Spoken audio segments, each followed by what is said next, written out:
In this video, I will show you how you can switch cameras while recording on your iPhone 15, 15 Pro, Pro Max, or the Plus. Now, if we open the camera app and if we start recording a video,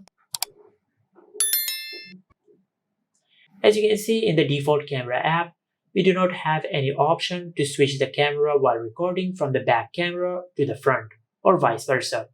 To get this feature, just go to your home screen and open the App Store.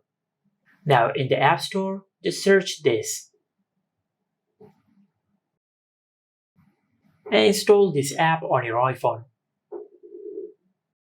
Once the app is downloaded, now just tap on Open and give this app all these permissions.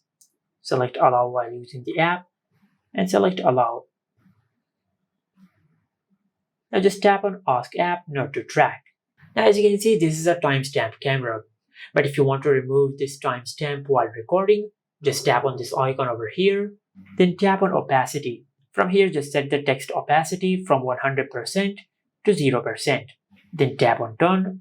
Now from here, if you go to the video recording section and if we start recording a video, we will find the option to switch the camera from the back camera to the front camera while we are recording.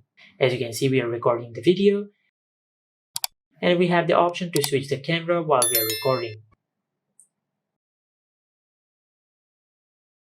And this is it. Make sure to like, comment, and subscribe. Thank you for watching.